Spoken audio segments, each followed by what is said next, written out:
Hi. It's been a while. There's a reason why it's been a while.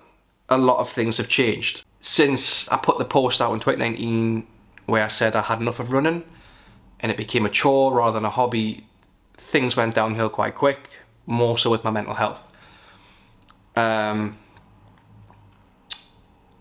start of that was probably around the time where Kill the Marathon kicked in, where I got told that, at my old job, we weren't getting paid on time, and that went up to Christmas, and it wasn't a great time between then and then I got made redundant and let go, and then COVID happened literally a week later. And even though isolation provided a fantastic platform to keep myself distracted, I was miserable. And I know that mental health is quite a sensitive subject to talk about, but especially with men, as we're deemed to be almost invincible and tough and to man up and grow some balls. Not the case here, because I'm happy to admit that I struggled with my mental health to the point where I almost went to a point where I didn't want to be here anymore.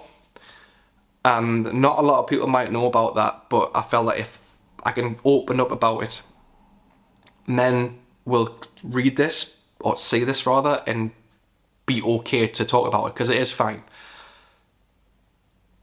Golf aside, which I picked up I think it was April last year when I picked it up properly and got lessons and went out and learned how to play it again, basically. My mental health was all over the shop.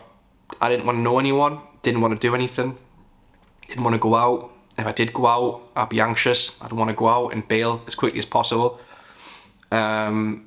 Basically the way I tell everyone when they ask how would you describe it, is the lights were on but no one was home.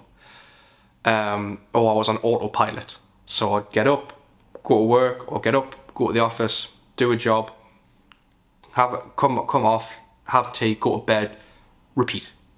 There was nothing in between to distract me. And although things like going for a dog walk, or maybe going to the driving range was great at first, still I was battling demons, and yeah, it was rough. It got to the point where friends and family were saying that they didn't recognise the Michael they once knew. And that was almost a bit of a wake-up call, especially when I got to that point where I thought of that. And when people say they want to see me get healthy, and you're sort of like pushed to make the phone call, and it wasn't the point where I was pushed so hard where it was like, you have to do this. I literally got a grasp of things and thought, I have to do this I have to be selfish a little bit and do it for myself, but also friends and family. So I made a call and got therapy, got myself antidepressants, done all the things that I would feel took a lot of mental strength to do. And because of that, I thought, you know what, I can pretty much not do anything, because it's quite cliche, but if I set my mind to doing something, I can do it. So that was in a time where things were really rough, particularly last summer. And I'm proud of myself that I did it. And as well as having golf, where it was a great distraction to go out and play weekends, to go to the driving range once, twice a week, go to a lesson once every couple of months, and that was a great routine for a hobby. In terms of running, that wasn't really on the cards. I tried to do a run every now and then, and it really took some effort to do it. And I thought, I don't want to force it and then be back to square one, because things have changed. And I wanted to do the Great North Run first and foremost. I didn't get into the ballot, but I went straight away. I went to the Mental Health Foundation, saw that they had places in it in a heartbeat. This was my thing to be like, maybe I can get back into running this way. And I was right. The Great North Run provided that platform where it got me out of the house, or the flat rather, and I was telling myself I have to go for running. And at first it was really hard, because I'm literally having to start from scratch, start all over again. I'd come back from work and I'd tell myself mentally, you're going to go out for a mile run, 2 mile run, get your legs stretching, and I end up sitting on this chair and watching TV.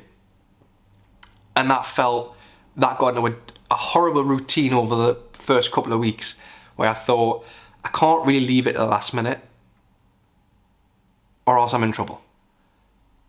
Then I got an email and a letter to say that the Bladen Races was coming up and I was in it. I didn't even remember entering it, to be fair.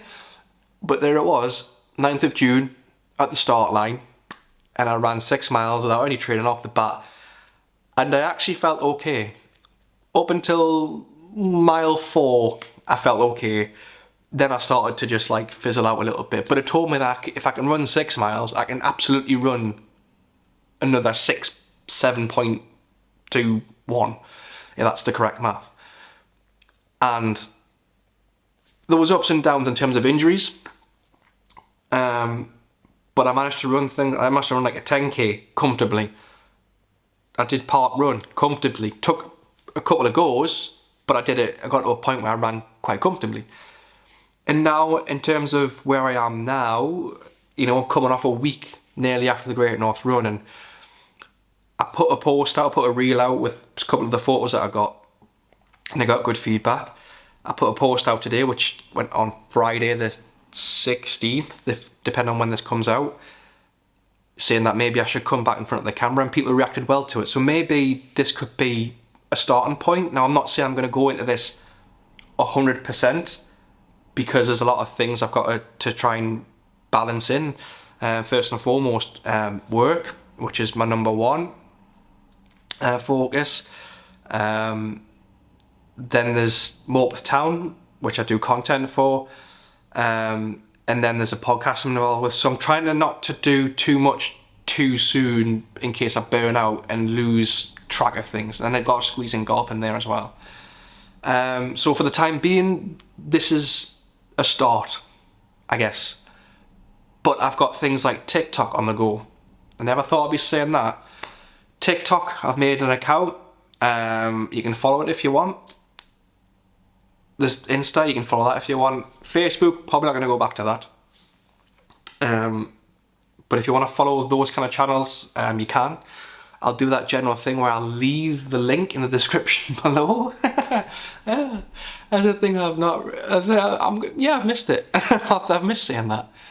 But if you want to see more, put them in the comments. I'm not going to force it if people don't want to see it, or if the video doesn't do too well. I don't want to just make videos for the sake of getting, say, like 10 or 15 views. But if there's room for people to see more, I'll do it. But that's pretty much 2 years in a nutshell, even though it's, what, 8 minutes long. So if you've got this far, thank you. But also type in peanut butter if you got this far, just so I know you actually stayed and watched it. But yeah, that's it. So it's over to you. If you want to see more, let me know. It's good to be back. Hopefully, depending on how you receive it, I'll stick around. But in the meantime, thanks for hearing us out. It's okay to not be okay. If you're not feeling great, speak out. The hardest part's calling someone. Once you make that phone call, I guarantee that weight that you've got, it's gone. Trust me, you can do it. Yeah, I'll leave it at that.